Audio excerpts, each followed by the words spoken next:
चलो देखो, अगर कोई पॉइंट है एक्स वाई जेड, फिर ये आप लोग ने पढ़ लिया होगा कि इसका अगर एक्स के साथ अल्फा एंगल है, वाई के साथ बीटा एंगल है और जेड के साथ गामा एंगल है, किसी भी पॉइंट का, मतलब किसी भी ये वेक्टर का, ठीक है, तो then you can draw triangles ना। कैसा ट्राइंगल? एक का ट्राइंगल ये बनाओगे तो उसमें देखोगे तो वो कॉस अल्फा जो दिखेगा वो क्या होगा? देखो ये वाली लेंथ, ये क्या होता है? एक्स कोऑर्डिनेट ना, X upon under root of X square plus Y square, या यू कैन से आर, ये लेंथ आर है तो आर लिखो। वैसे ही कॉस बीटा क्या होगा? वाई अपॉन आर, और कॉस गामा क्या होगा? जेड अपॉन आर, ठीक है, राइट। तो यू कैन से, तो clearly cos square alpha plus cos square beta plus cos square gamma जो होगा वो क्या हो जाएगा? 1, दिख रहा है? और ये जो कॉस अल्फा है ना, उसी को एल और उसी को एम और इसको एन बोलते हैं, and these are called the direction cosines. These are called the direction cosines. मतलब ये 3D में स्लोप का काम करते हैं, स्लोप बताने का काम करते हैं, लाइन, किसी लाइन का डायरेक्शन बताने का काम करते हैं। वही काम करता है जो वेक्टर्स में अलोंग वेक्टर करता है, समझे? अलोंग वेक्टर का और डायरेक्शन कोसाइंस का सीधा स्ट्रेट फॉरवर्ड रिजल्ट होता है, मतलब रिलेशन होता है, वो बताऊंगा मैं, है ना। तो देखो, if you go to see this vector, ये वेक्टर क्या हो जाएगा? अगर O है और ये A है, तो if you go to see this OA vector, that will be nothing but X I cap plus Y J cap plus Z K cap, बराबर। अच्छा, ये रिलेशन अगर मैं यूज करूं लेट्स से ये वाला, तो एक्स को मैं L इंटू आर लिख सकता हूँ। ध्यान से सुनना, OA is nothing but L into are I cap plus M into R J cap plus Z को क्या लिखूँ? L इंटू आर के कैप। अच्छा, आर कॉमन लेके नीचे डिवाइड कर दूंगा तो OA वेक्टर का कैप नहीं बन जाएगा पीछे? OA upon R is OA cap is equal to L I cap plus M J cap plus N K cap. तो ये रिजल्ट आ गया, ठीक है। और इससे भी ये समझ में आ रहा है कि L square plus M square plus N square की वैल्यू क्या होगी? बिकॉज पीछे OA कैप लिखा हुआ है यहाँ पे, एंड OA कैप है, इसका मतलब वो यूनिट वेक्टर है, तो मैग्नीट्यूड तो 1 होना ही चाहिए, सीधी सी बात। एक दूसरा, इससे एक और बहुत ही इंपॉर्टेंट रिजल्ट मिला हमें। What is that important result? That L I cap plus M J cap plus N K cap, मतलब DCs लेके अगर आपने वेक्टर बनाएंगे तो क्या मिलेगा? You will get a unit vector along the line, ठीक है। तो along वेक्टर जो होता है ना, along वेक्टर जो हमने वेक्टर्स में पढ़ा था, a plus lambda times b, along vector, वो along वेक्टर को अगर आपने यूनिट कर दिया तो उसके कोएफिशिएंट्स क्या हो गए? डायरेक्शन कोसाइन, समझो ये। तो अगर आपके पास लाइन है, उसका along वेक्टर अगर 3i cap plus 4j cap plus 5k cap है लेट्स से, तो what are the DCs guys? 3 by root 50 comma 4 by root 50 comma 5 by root 50, these are the DCs। along vector से DCs मिल सकते हैं, DCs को IJ के पे करके along vector मिल सकता है, डायरेक्ट रिलेशन दिमाग में रहना चाहिए। ओके, अभी पढ़ते हैं DRs। उसके पहले मुझे एक क्वेश्चन का आप लोग आंसर दो। अगर मैं आपसे चाहता हूँ कि कोई लाइन अज्यूम करना है स्पेस में, सपोज मैं आपको, ऐसे बहुत सारे क्वेश्चन हो गए, L is a line in space which is, अभी एक क्वेश्चन दूंगा मैं आपको कि एक लाइन है L, random line makes alpha beta gamma delta 4 angles with the 4 diagonals of a cube. अब एक क्यूब के 4 बॉडी डायगोनल्स होते हैं, मतलब उस पॉइंट को हवा में जॉइन करोगे, सामने वाले नीचे वाले पॉइंट से तो एक डायगोनल आएगा, ऊपर वाले नीचे से जॉइन करोगे 2 आएंगे, वैसे ही इन दोनों में भी 2 आएंगे। I explain, I give you the question. तो उस लाइन के लिए हमको DRs अज्यूम करना पड़ेगा, DR नहीं दिया हुआ। ऐसा बहुत बार होता है कि हमें DR नहीं किया जाता है, हमें अज्यूम करना पड़ता है, ठीक है, DRs या DCs जो भी। तो मुझे कोई भी 3 नंबर बताओ जो किसी लाइन के DCs हो सकते हैं रैंडमली।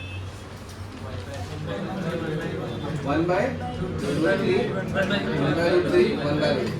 इसका मतलब ये आपको सोचना पड़ा कि इसको यूनिट वेक्टर बनाना चाहिए, मतलब जो भी आप अज्यूम करोगे उसमें एक रिलेशन देना पड़ेगा आपको। आप रैंडमली 3 4 5 नहीं दे सकते।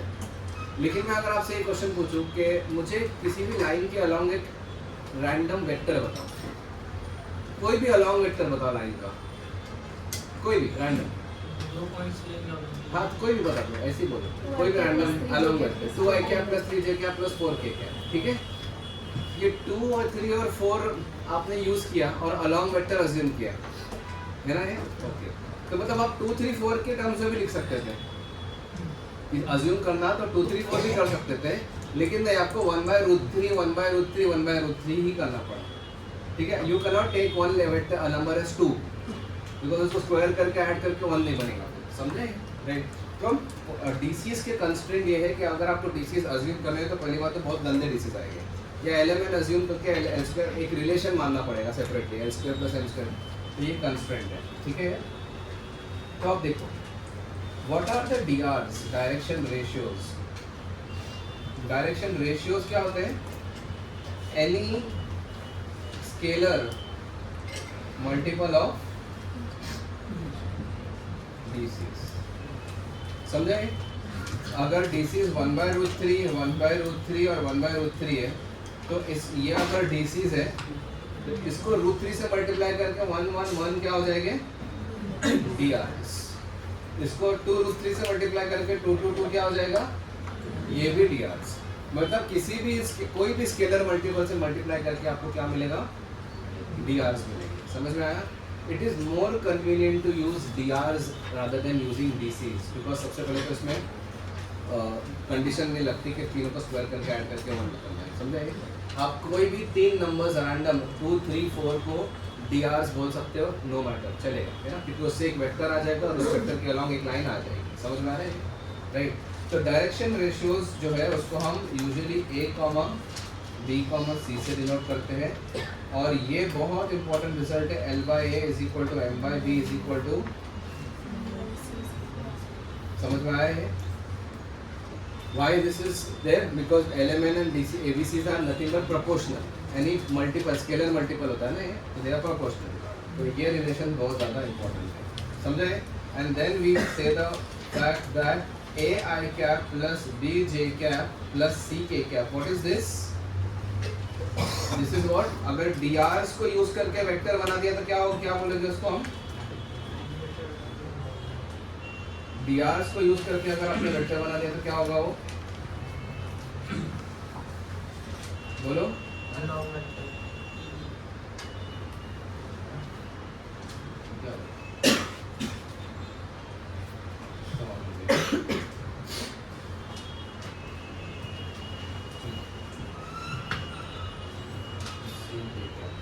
तो वो क्या होगा, AR क्या प्लस BJ क्या प्लस CK क्या, that will be nothing but along a vector of the line, समझ में आ गया। तो along vector के जो भी कोएफिशिएंट्स है ना उसको उठा के आप drs बोल सकते हो, लेकिन उसको आप dc's बोलने के लिए क्या करना पड़ेगा, उसको यूनिट करना पड़ेगा, क्या समझ में आ गया, ठीक है। फिर उसके बाद एक सब टॉपिक देख लो, यहाँ से आप लोग को नई चीज़ है, देखो एंगल बिटवीन टू लाइन्स,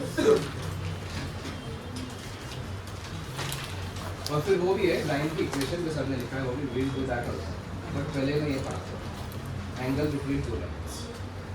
देखो इसको दो वेज में पढ़ेंगे, इन टर्म्स ऑफ डीसीएस और दूसरा इन टर्म्स ऑफ डीआर।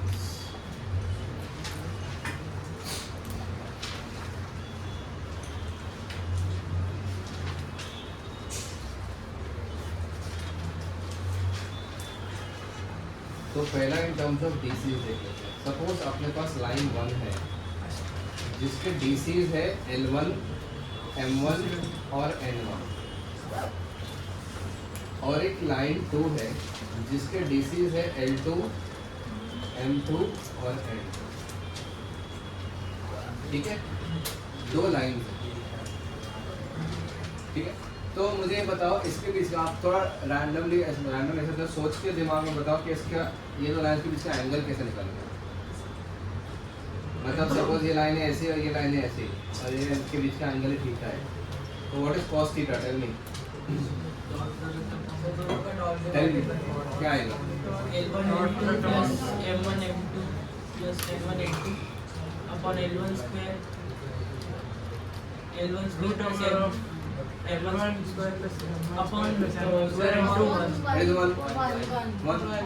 बस ठीक है, कैसे समझ में आ रहा है? क्योंकि अगर आपको डीसीज दे दिया तो इसका मतलब इसके अलाउंग एक यूनिट वेक्टर मिल गया, और दूसरे लाइन के डीसीज दे दिया मतलब इसके अलाउंग एक यूनिट वेक्टर मिल गया। और दो लाइंस के अलाउंग अगर आपको दो वेक्टर्स मिल गए हैं तो उन दोनों को डॉट ले लो। पे अटेंशन, थोड़ा ध्यान दो इधर, थियरी पे ध्यान दो, ठीक है? तो उन दोनों का डॉट ले लो, मतलब ये L I cap M J cap N K cap दोनों है, इन दोनों का dot upon mod A mod B, mod तो दोनों के वन ही यूनिट है तो आ गई।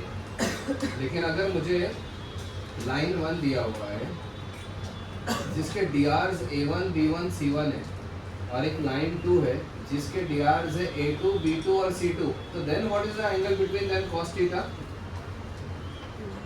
A1 A2 plus B1 B2 plus C1 C2 the whole upon root over A1 square plus B1 square plus C1 square into root over plus plus C2। समझ में आ गया है? तो cos theta is equal to यहाँ से, ठीक है? अब यहाँ से मुझे एक चीज़ बताओ कि इफ दो रिजल्ट निकल के आते हैं, if lines are perpendicular then क्या लिखे? L1 L2 plus M1 M2 plus F1 M2 की वैल्यू क्या होगी? और A1 A2, या फिर अगर DRs के टर्म्स में लिखना है तो क्या लिखे? A1 A2 plus B1 B2 plus C1 C2 क्या होगा? 0। समझा? नाउ गाइस सुनो, ध्यान से सुनो। बट इफ लाइंस आर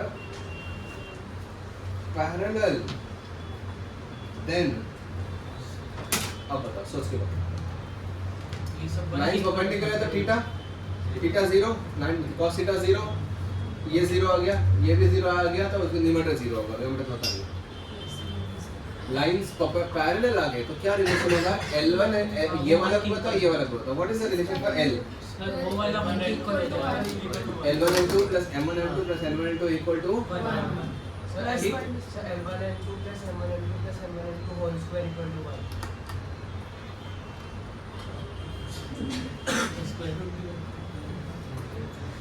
और L1 equal to L2 M1 equal to L2। ये कैसे दिया? सोचा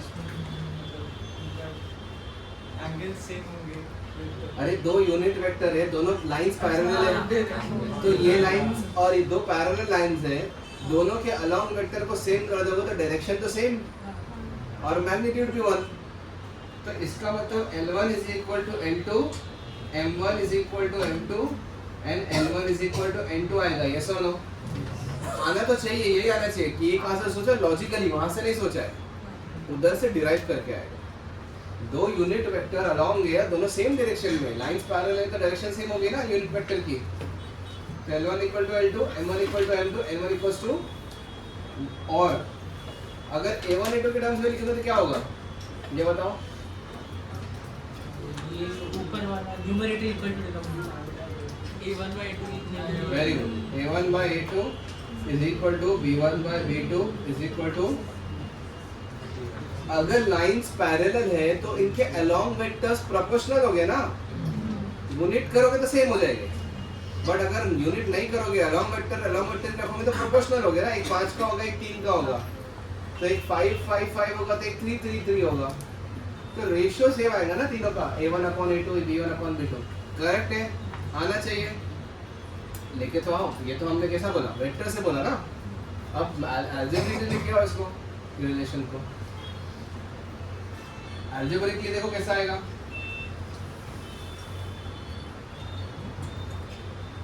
L1 L2 plus M1 M2 plus N1 N2 की वैल्यू क्या है? बोलो 1 है ना? ठीक है, क्या करे बताओ? मुझे L1 equals to L2, M1 equals to M2, N1 equals to N2 लेके आने के साथ क्या कर बताओ? डिवाइड कर सर L1 उन सबकी इंडिविजुअली मैक्सिमम वैल्यूज वन उससे तो ठीक है, तीनों के मैक्सिमम वैल्यू 3 होनी चाहिए।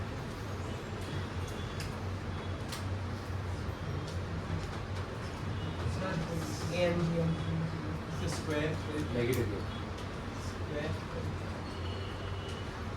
2 L1 L2 plus 2 M1 M2 plus 2 N1 N2 की वैल्यू क्या होगी? 2 को लिखोगे 1 प्लस 1, एक को लिखोगे L1 square plus L2 square plus L3 square. अच्छा एक मिनट, L1 L2 प्लस हाँ, L1 L2 प्लस L1 ठीक है, ये हो जाएगा L1 square plus L2 square plus L3 sorry L1 square plus M1 square plus L1 square, और दूसरे को क्या लिखोगे? L2 square plus M2 square plus N2 square. समझ में आए?